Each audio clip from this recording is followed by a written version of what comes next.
on 13 WMAZ Plus. Thanks, guys. Live stream time.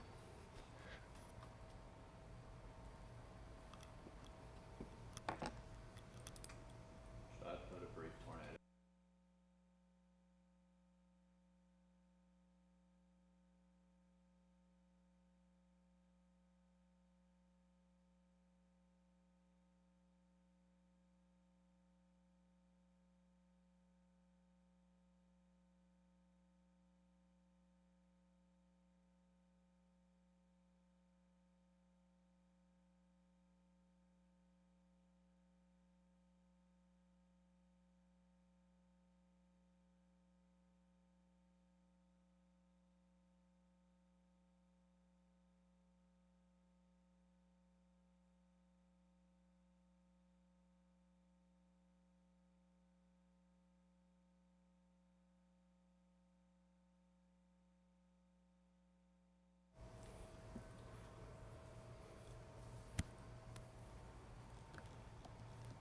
All right, well, good morning, everybody, and happy Saturday. It's Meteorologist Ansley Parker here, and we are going to go ahead and dive into the forecast for the upcoming day today, the overnight tonight, and then, of course, as we head into early Sunday morning, that time frame where we will be watching for wintry mix, mainly freezing rain in our northern counties. Of course, we have the winter storm watch that is now a winter weather advisory. We'll talk about all the latest changes, what you can expect for the rest of the day today. And then if you happen to miss this live stream or you're just looking for more information as we go through the rest of the afternoon, we are fully staffed heading into the rest of the day today. So our full weather team will be here. We'll be providing updates every hour, on the hour, all morning long, into the afternoon, into the evening, and into the overnights as well. So lots of ways to stay updated as we go throughout the rest of today. But let's dive into it. We're going to start off with what we have right now. And I'm going to talk a lot about the rest of the day today because this afternoon actually is going to be pretty calm. So as we go through the rest of today, there's really not going to be too much on the way. It's really as we head into the overnight hours tonight. So for most of your Saturday, things actually will be mainly okay. We'll have kind of a similar look to the last few days where it's cloudy outside. There's maybe a light shower or two. But again, through most of the afternoon, weather really won't be too much of a big story. High temperature will be cooler than yesterday. We'll find our way into the low 50s in the warmest spots, but a lot of areas could hang out in the upper 40s. So a quiet day today. The real story doesn't move in until we start talking about the late night hours tonight and then the overnight hours into kind of early Sunday morning. But you may remember over the last couple of days, we've been talking a lot about what the setup is going to be like for this, and it's very dependent on what happens with our wedge. So this is a pattern that we talk about a lot here in central Georgia. The wedge is a very common thing that we deal with. If you don't remember or you're not familiar with what that is, we get this northeasterly flow that tries to filter this air into the mountains, but then it gets stuck and it actually filters further south into our area. So it causes a lot of that flow up here in northeast Georgia, but often stretches as far as our area. So that's kind of what's going to be happening as we go throughout the day today. The wedge is going to be building in. You can see we already have the flow coming in from the northeast, so it's kind of starting to make its way into the state, and it will be taking over the northeast portion of the state and again stretching down into our northern counties, which is actually why those counties are included in this wintry mix type of situation for overnight tonight into early tomorrow morning. So not there just yet, but as we go throughout the day today, you'll be able to tell just looking at the temperature map, obviously statewide, but also countywide, how the wedge is building in, what counties it's sitting in, and what counties not so much. Our southern counties today will have the opportunity to get warmer. They'll have a little bit more sunshine. Our northern counties are the ones who will be under the wedge pattern. They will be sitting under some cloudier skies, and then ultimately that's what will lead to the cooler temperatures that will allow them to kind of have a reinforcement of cool air overnight tonight that will help with things staying freezing as precip begins to drop tonight. So another way you can kind of tell is by looking at the winds. Again, obviously I said we have the flow coming in from the northeast now, so as that filters into our area, you'll be able to tell just kind of looking at areas that have stronger winds where the wedge is sitting as well. So right now, again, not totally set up, but the beginnings of the wedge are kind of underway across the state. So satellite and radar wise, This morning we just have a lot of cloud cover. Throughout the rest of the day today, like I said, it's going to be similar to the last few days. So there may be a light shower or two. If you happen to catch a shower or two through this afternoon, I don't want you to start panicking thinking that that's actually freezing rain. Our temperatures throughout the rest of today should be above freezing. It's not until later tonight that we start to find our way to below freezing, and that again is when the freezing rain potential starts to enter the picture. So through this afternoon, not a ton to focus on until late tonight. But when we take this satellite and radar a lot bigger picture, you can see actually we do have some freezing rain moving into portions of the state. Now there's a lot going on over in Texas, a big freezing rain over in Arkansas. There's a lot of snow over there as well. And then down in Louisiana, a couple areas of freezing rain there. And over in Mississippi and Alabama, we're starting to see that as well. So clearly things are starting to get set up here, and we'll take it back to whoop, a little too big there. The northern portion of our state, which is actually over here is where I was trying to go. You know, I was trying to do a smooth transition, but I think, whoops, I think I just need to use the regular radar tool. Okay. So you can see some of this freezing rain is moving into the northwestern corner of the state. Now notice, it's not all freezing rain. You can see that there is kind of some mixed precip going on in here.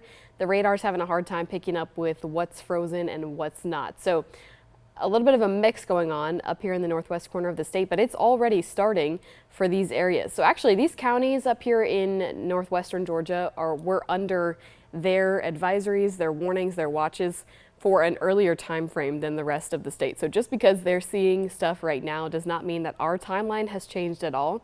This was kind of the expected timeline of things up in that region, just because of the timing of when the system would be moving in. If I flip off the satellite, you can really get a better picture of what's going on up there. Again, a lot of freezing rain, likely some sleet, just kind of a mixed precip situation going on up there. And you can see the snowfall stays further north of that. So that axis of actual true snowfall is going to be tracking further to the north of our state line. So we are really talking about basically for the entire state, just a full mixed precip / freezing rain situation, not a snowfall situation, even for portions of northern Georgia. So that is what that looks like at the moment. Again, not moving our direction just yet. We're still talking about a late night / early morning situation for our northern counties, but that is where things stand at the moment. So on the topic of kind of the big picture of this system, I like to kind of show how this looks large scale, because this is a very, very big system. And I'm sure you've heard this before, because that's why this is being talked about so much, not only here in Georgia, but across multiple states, across a lot of national news platforms. I mean, this is a system that is going to span many, many states and bring a lot of strong impacts to a lot of different areas. So just to kind of show you what it looks like on a larger scale, again, taking this out to early morning tomorrow, that's when we're going to start to see some impacts from this. But a lot of heavy snowfall in places that are further to the north of that axis between snowfall and freezing rain. In fact, my younger brother lives in Lexington, Kentucky, and he told me yesterday that they are forecasted to get around 2 feet of snow up there. So clearly, yes, obviously it's a big impact for the areas that are dealing with the freezing rain, but the areas that are dealing with the snowfall are also dealing with just as drastic of impacts as well. So this system, again, stretches large scale, continues all the way up into the northeastern corner of the United States, and then eventually moves on as we head into the beginning of next work week. So before I go any further on our specific future view, break down the timing, break down the specific impacts, I want to show this briefly. I'm going to use the phrases mixed precip, freezing rain, sleet a lot. So just really quickly as a reminder and a refresher before we go much further, these are the two things that I'm talking about. And you will likely kind of just see this dreary rainfall situation as we kind of enter our freezing rain. And that is true. We're dealing with rainfall at basically every single level in the atmosphere until we get to the surface. So what freezing rain is it's rain that falls into above freezing temperatures until it gets to the surface.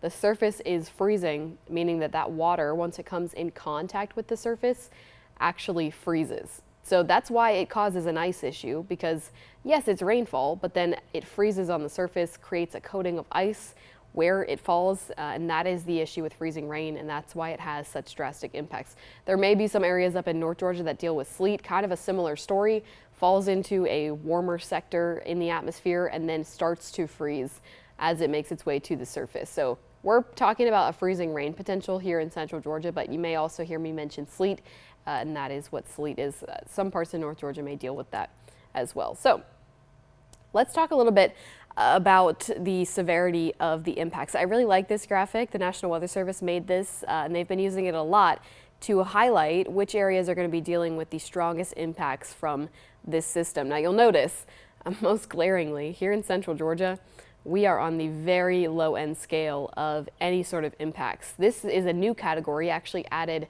sometime yesterday afternoon. We really only went up to high impacts, but the National Weather Service has now designated this portion of the northeastern corner of the state as likely to see some sort of extreme impacts. So this is because of the wedge. Remember, we were talking about that being the driving factor for areas that are going to be under impacts from this system.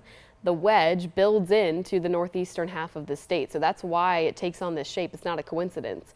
The areas that are under the strongest portions of the wedge will have reinforcement of cooler air and a reinforcement of that precip. So they'll just keep on seeing cooler air and freezing rain as we go throughout tonight, tomorrow, and then the temperatures will really struggle to get above freezing as we head into the upcoming work week as well. So that's why the impacts are strongest here in this area.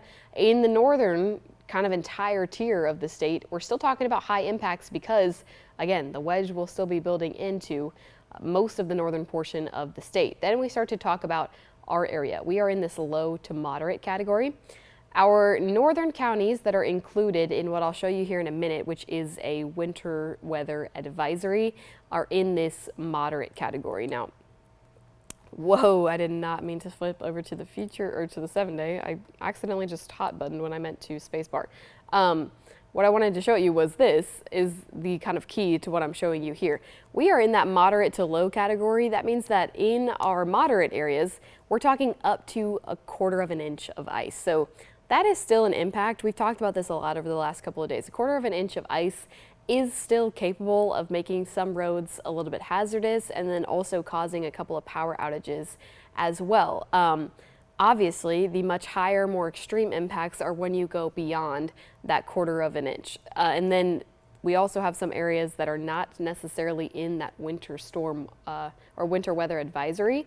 Those are areas like the northern tier of Wilkinson, Twiggs, Bibb, Crawford, and Upson. Those areas could potentially see a very, very minor light ice accumulation. So we're talking most likely about little to no impacts in those areas, but they could potentially see a couple of areas of patchy ice. The main impacts here in central Georgia will be the counties that are outlined in the winter weather advisory. Those are the areas that could potentially see up to 1/4 of an inch of ice. And I'll show you here in a minute, we will have some stronger wind gusts that could potentially lead to some issues with power outages as well. So that is the overall impact. I am going to come back to this in more detail. I'll show you a couple of ice maps and we will talk a little bit more about that winter weather advisory, what that means, who's in it. But this is just kind of an overview of the entire state. As I'm talking about that wedge, I want to kind of show you how that's going to have subsequent impacts across the entire state. So with that being said, we are going to jump into the future view. I'll talk a little bit more about timing, show you locations, and we will just look at everything on the future view.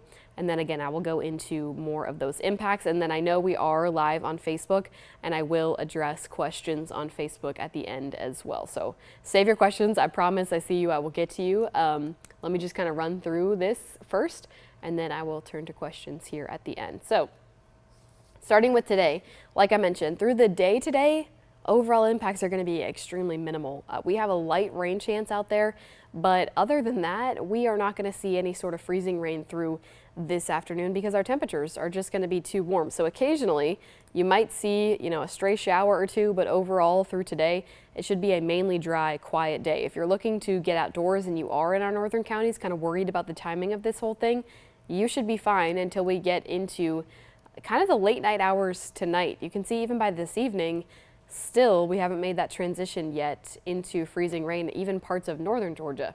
still haven't made that transition yet. So we kind of have to wait until that wedge builds in for these temperatures to really get cold enough for us to support freezing rain. So let's take it into the late night hours tonight around 11 p.m.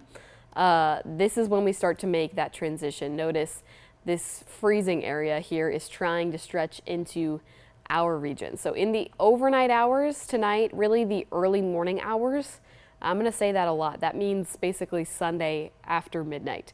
That is when we'll start to see the bulk of the freezing rain here in our area. So Sunday after midnight, we start to see this become a little more widespread across the northern counties.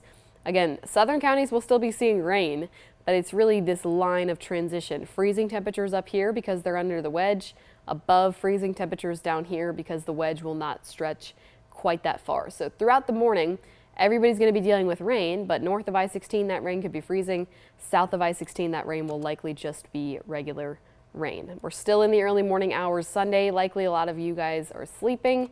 And we climb into maybe time when folks may be starting their day. So we'll still be dealing with this all the way into about the mid-morning hours for Sunday. So even by 7, 8 a.m., we could still see a couple of spots of freezing rain. Models have gone kind of back and forth on that, but I would say even still in the mid-morning, there could be a couple of things out there. It's really not until the late morning, so 10 to 11 a.m. on Sunday, that things finally begin to move out. By noon, so really Saturday at midnight to Sunday at noon is kind of our main time frame. It's really all the hours in the morning on Sunday that we're dealing with freezing rain. By noon, our temperatures will start to climb above freezing. We'll kind of make our way out of the wedge, but then this forecast just really is honestly becoming a little bit comical, because then Sunday afternoon, after the temperatures are going to go above freezing, check this out. We've got this organized line of showers and thunderstorms, and then this becomes the primary story for the second half of Sunday. So Sunday is going to be perfectly split into two halves. The first half of Sunday is going to be before noon. That's when we're dealing with the freezing rain impacts, and that's when freezing rain will still be falling. Sunday after noon, we'll start to be dealing with more of a severe weather chance in the form of this organized line of showers and thunderstorms. So by around 1 to 2, that's going to be entering our northwestern counties here, and then it's just going to be pushing across our entire area throughout the late afternoon, early evening time frame. So maybe making its way into the southeastern counties by around 4 to 5. And it doesn't really clear our area, at least the initial line, until around 6 to 7 on Sunday evening. And we're still dealing with some rain behind the initial line. So most of Sunday is going to be a wash. It's going to be a messy day, but the first half is going to be about freezing rain. The second half, all the way until probably you go to bed on Sunday night, is going to be about this line of showers and thunderstorms. Thankfully, after this moves on, we kick off the upcoming work week with clear skies, and we will stay very, very, very, very quiet through basically the entire work week this week. So no major rain chance on the way, at least Monday through Friday. But we're packing in plenty as we go throughout the weekend. So with that being said, of course, we're talking about our winter weather chance. That is kind of the primary focus of the forecaster right now, but I don't want this portion of the forecast to get lost, because this is also very important. That line of showers and thunderstorms will potentially be strong to severe in areas that support enough fuel. So notice this cutoff line here is pretty close to I-16. So we've been using I-16 a lot as our line where freezing rain could fall. North of I-16, they have a little bit of a freezing rain potential. South of I-16, it's just going to be too warm. The wedge does not make its way quite far enough. So what you see here outlined by the Storm Prediction Center, imagine these areas, this is kind of how the wedge stretches down. So the rest of the area is got sunshine. Their temperatures will be somewhere in the 60s to 70s south of I-16. So that's enough fuel to support maybe a couple of thunderstorms that could get strong to severe. So what am I talking about with our severe weather potential for this afternoon? We're talking about potential severe thunderstorms. So that means we're mainly watching for gusty winds. There could be some brief areas of hail. The main things that we look for with severe thunderstorms are winds and hail. A lot of folks, want to know about what the tornado risk is with this. With any level 1, especially here as we kind of climb closer to the springtime. There's always going to be a tornado risk associated with that, but for a level 1 of 5 risk, that tornado risk is extremely low. If we happen to see anything at all, it will be a very brief spin up that does not stretch very long and does not overall get very strong. So yes, there's a slight tornado risk there, but is that one of the main concerns with this level 1 risk? Not necessarily. It's just one of the things that the Storm Prediction Center includes when they go with a level 1 risk. If folks are curious, I can even show, I know a lot of people like to look at this tornado parameter. We can look at it just for the sake of looking at it, but you will likely see the southern counties may have a little more energy, which is kind of what that is there. And notice the shading of these colors, it's really just white. So if we were starting to see a lot of areas of dark orange or, a red color, that's when there would be a little bit more of a concern. But when we start to see just these whites and oranges, again, that's overall kind of a low end spin up risk rather than a long track tornado risk. So that's what that is. We also have this on the HRRR model, though I'm not sure if the HRRR will go out this far, but we can take a look at it and just see. Let's see if the HRRR will take us there. Maybe just before it. So same kind of thing on the HRRR. My computer's trying to fight me on this one. You'll notice at the top of the screen, I wanted to kind of point this out. The scale is on this one, and the low end risk is in the whites to greens. So we're nowhere near that high end potential, and it's really for the southern counties that are outlined in the risk by the Storm Prediction Center. So what I normally say about this kind of thing is, it's something that we'll be paying attention to. We'll watch all morning or all afternoon to see if any small cells try to start turning. But if we happen to get a warning, it will be very short-lived and it won't be something that's very long track. So it's definitely still important to be paying attention as we go through the second half of Sunday, especially if you're in our southern counties that are outlined in this risk. Just because we'll be wanting to watch for alerts for severe thunderstorms, if there's some gusty winds with those. Obviously, that's not something you'll want to be outside for, so I think it's just important to be on guard throughout the afternoon. Luckily, though, that severe weather risk will die down before bedtime on Sunday night, so you really should be awake. It's not really an overnight threat, and it should hopefully be pretty short-lived, and then we will move on with our weekend. So that is a brief aside to the severe weather risk, but let's jump back into the winter weather risk, which is late night tonight and early Sunday morning. So we'll take you through the HRRR model here. We just looked at the graph a moment ago, and the HRRR model actually takes a little bit of a conservative take. You'll notice that the graph model had kind of basically all areas north of I-16 having the potential for this freezing rain. The HRRR model, it really sticks to these counties that are in the watch, which we will talk about more here in just a moment. But this is kind of how the HRRR does it. Same timing, so time frame is still pretty much the same here on the HRRR, but in terms of how far south it stretches, the HRRR is a little more conservative. Then we have this line come through, and then Monday is on the way, and all of this is gone. So this is another model. This is the NAM model. I am not a huge fan of this model.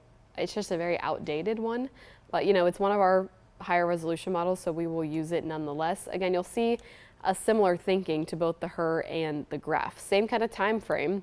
Note the timestamp. We're in overnight/early morning hours Sunday, and it continues most of Sunday morning into about noon on Sunday. And then we see that back off, and then here comes the line. The NAM has the line way back here on Sunday evening. I don't agree with that. Again, I have my issues with this model, but the point is more to show the winter weather potential here than the severe weather potential. So in terms of areas of impact, the National Weather Service early this morning has made one edit to this winter weather alert. That is that they added Monroe County into the winter weather advisory. So you may remember yesterday this was a winter storm watch. Now we have been upgraded to a winter weather advisory. So what does the upgrade actually mean? Not much, other than the National Weather Service is becoming more certain about the area that could potentially deal with some light ice accumulation. So it's the same kind of thing as a tornado watch versus a warning, right? When we're in a watch, these are the areas that the National Weather Service will be watching for. When we bump up to, I know it's not a warning, but an advisory, it's kind of a similar bump up. These areas are more expected to see some light ice accumulation. How much accumulation? Again, in that moderate to low end category. That means ice accumulation up to about 1/4 of an inch here in these areas. And the much higher impacts will be up here in North Georgia, where in those extreme areas, like I showed you on that severity of impacts graphic, we're talking up to an inch of ice accumulation, which is a really big deal. It's very personal for us to forecast for our area, of course, but I do have, my family is up in Atlanta, so if you're kind of asking me personally which areas I'm more concerned about, I really think we are going to be a-okay here in our region. A lot of our stuff will melt, especially as we head into the upcoming work week with our temperatures jumping above freezing. I'm a lot more concerned about my family up in Atlanta. They just really won't have the opportunity to see temperatures that are above freezing, and I think we're talking about a lot more long duration power outages up here in northern Georgia. So if you have family up in this region like myself that may not be aware of the risk that they're under, just kind of give them a heads up, give them a call and let them know what's heading their way. Here in central Georgia, again, we are much more comfortable with the ice accumulation that we are expected to see. This is not something that should be super out of the ordinary. Yes, it could cause some impacts on the roads and some impacts in terms of light power outages, but it's stuff that we should be able to restore fairly quickly and should not really cause long duration issues like they may have up in North Georgia. So this is the same thing, but in a different graphic. You can see we potentially have the chance to get between 1/10 to 1/4 of an inch. And again, the higher impacts will be up in North Georgia, specifically where that wedge builds in northeastern Georgia. Now, one thing I'll mention briefly while we're on this graphic, you'll see, remember the counties that are outlined in the advisory. That's going to be Washington, Hancock, Putnam, Jasper, Jones, Baldwin, and Monroe. Bibb County is not in that advisory. Twiggs County is not in that advisory. Wilkinson County is not in that advisory. Neither are Upson or Crawford, excuse me. So these areas are still slightly shaded in here, right? I think that if you are north of I-16, you have the potential to have a really light area of ice accumulation. I'm talking there may be some patchy areas of ice here and there, especially in shady areas, but overall, if you are in these areas, the ice accumulation will not be impactful really, honestly, whatsoever. You may have to just be a little bit careful on the roads in the morning, but same kind of thing when we're talking about this graphic here, because this will show you those areas are the areas that are outlined in yellow.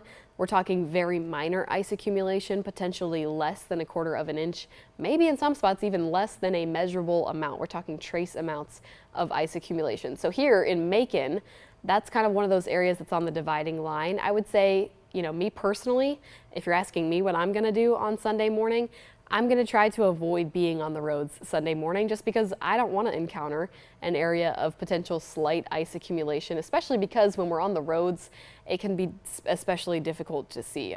I personally don't really like to mess around with ice because it freaks me out, and I'm not a skilled driver in terms of driving in ice. I'm from Georgia, so I'm not a northerner who has a lot of experience with this, so I'm going to stay off of the roads. Even though our ice accumulation is going to be very low, I just don't want to encounter an area of slight patchy ice. The other areas south of I-16 should not have to worry about this whatsoever, but Macon is one of those areas that's kind of on the dividing line. So there may be a spot or two of light ice accumulation, but the higher, more measurable amounts will be in those counties that are actually outlined in the advisory. So I apologize if it sounds like I'm repeating myself, but I really want to drive that point home because we're kind of on this dividing edge between rainfall and freezing rain. So I know a lot of folks are wondering, well, okay, how does this apply to me specifically?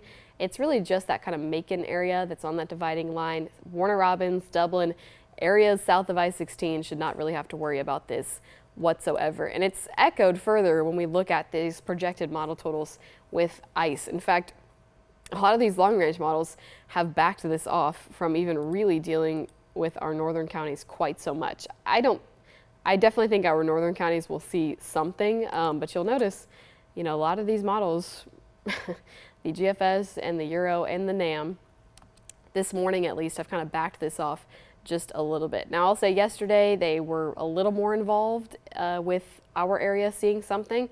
This is just kind of the most recent trend.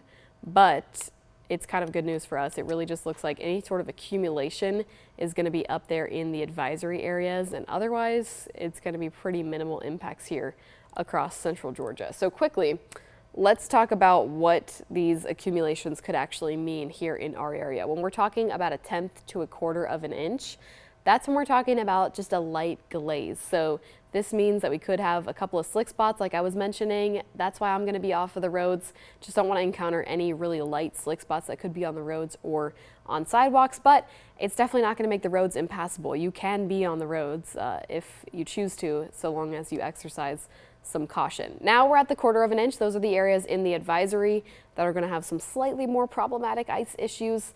This means really kind of the biggest difference between the tenth to a quarter of an inch is the fact that we could have some power lines beginning to fail, especially because we will have some stronger wind gusts out there this Sunday morning. So when we start talking about a quarter of an inch, that's the difference between those areas that are in the light glaze versus the areas that may be dealing with some issues from the ice accumulation. So that is kind of the general difference between the areas that are in the low versus the areas that are in the moderate impacts there. And then this graphic that I threw on here is just everything that I just said several times, but outlined in writing so that you can kind of have this as your take-home advice for the rest of the morning until we hop back on here at 8 a.m. and we will keep talking about the forecast. The potential ice accumulation is again in that minor to moderate impacts, a tenth to a quarter of an inch, mainly in the advisory area. The counties that are north of I-16 should still pay attention to areas of light patchy ice. Again, that is what I'm talking about here in Macon, not necessarily making the roads, impassable by any means, but you may encounter one or two spots of just really light patchy ice. Then of course, don't forget, Sunday afternoon, especially south of I-16, we need to be on guard for a kind of low-end severe weather potential, depending on how much sunshine we get, depending on kind of how the fuel looks in the second half of Sunday. So unfortunately, it's a weekend to be plugged into the forecast all weekend long, because even as we lose this winter weather potential, we are just going to replace it with a low-end severe weather potential. So that's the big takeaway. I'll show you the 7-day forecast because I know that there are likely some questions about whoa. Okay, I meant to point to that. I honestly don't even know how I just did that. Let me see if I can reset it. Alex is with me. I don't even know how I just did that. Strange. Okay, I meant to point to Monday morning. Let's see if I can reload it. I'm having all sorts of technical difficulty this morning. All right, so Monday morning, the temperature is expected to go below freezing. So one of the things that we've kind of been emphasizing over the last couple of days is the refreeze potential that's there for early Monday morning. That's why the weather impact alert continues into Monday morning. Now that is there definitely because we don't lose the rainfall until late Sunday night. So we will have a lot of standing water. Obviously that standing water will have the chance to refreeze on Monday morning. But now that we're kind of getting in range of Monday morning here on the graph model, Chief Meteorologist Ben Jones made a really good point last night. He was saying, as we go into the overnight hours into early Monday morning, we really don't see below freezing temperatures until we get close to sunrise. So there's not really a long time for any of this standing water to actually freeze. Notice we're only in the 20s here in Macon at around 7 a.m. So around the time that the sun is going to start coming out. So there's a very small window when standing water could potentially be refreezing. Now that doesn't mean that there's not going to be areas of ice out there in some of these standing water parts, but that window for freezing is pretty short. So that's just something to kind of keep in mind as you make plans for Monday morning. If you can even just delay your departure a little bit, maybe closer to the 10 to 11 a.m. time frame, our temperatures will be climbing back above freezing, and hopefully any of that standing ice out there should potentially begin to start to melt. So if you're trying to make plans for Monday morning, that time frame that things could be freezing is very short, and best case scenario would just kind of be delaying your plans to be out on the roads Monday morning. But we will kind of keep an eye on this as we go throughout the rest of the weekend to see what the refreeze potential is. It's still there, don't get me wrong. We will be below freezing on Monday morning. It's just a very short window that actually happens. So there is definitely an opportunity that folks can still be out on the roads on Monday morning. It just may have to be a little bit later than typical commute time and things like that. So that's kind of the last point that I had to address there, and I actually ended up being a little bit long-winded. So let me quickly turn to the comments here on Facebook to see if there are any specific questions. And if not, we are coming right back at 8 a.m. here on 13 WMAZ Plus for an extended version of 13 WMAZ Weekend Morning. So instead of the show going from 9 to 10, it's going to go from 8 to 10, starting on 13 WMAZ Plus. So meteorologist Alex Pry, like I mentioned, is here with me as well. We're going to start going into some dual coverage of this whole situation, and we will both be breaking down the forecast from, again, 8 all the way until 10, and then every hour on the hour there will be live updates as well. So plenty of opportunities to get your questions answered as well, but I will quickly run through these comments and see if there's anything that I potentially did not address. I do see questions about that Monday morning time frame, so hopefully I was able to clarify that a little bit with addressing it just now.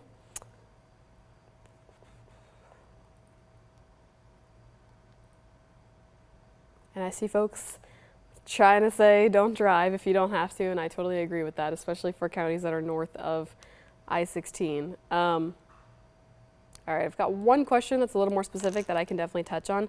Will it be too bad in Atlanta today to head home to Warner Robins around 9 p.m.?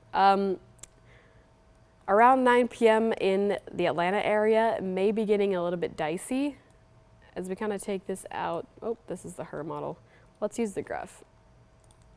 As we take this out to later this evening, around 9 p.m. could be the time that that freezing rain is starting. You can see that up there in the Atlanta area by then. So could be a little bit dicey. I would say if you could leave any earlier, that would be more ideal. Is it going to be a total shutdown at that point in time? Not necessarily, but I think maybe even just leaving an hour or two earlier would help you stay ahead of that actually coming in, because the closer and closer we get to this evening, the more potential there is for this freezing rain to begin in North Georgia. It really just depends on how early those temperatures begin to drop below freezing. So as we get closer to the evening, if that wedge builds in a little bit faster, the freezing rain could start a little bit earlier. As of right now, you're right on the cusp when you're talking about 9 p.m. So if you could leave any earlier than that, that would be my best advice to that specific question. So with that, I am going to come down here on the stream. Again, we are coming right back in less than 30 minutes. So if you're looking for more information, a recap of anything that I just said, we are coming right back here at 8 a.m. We'll do an extended show until 10 a.m. and then we will have information every single hour on the hour through the rest of the day today. So thank you for joining me this morning, and we will see you right back here in just a few short minutes.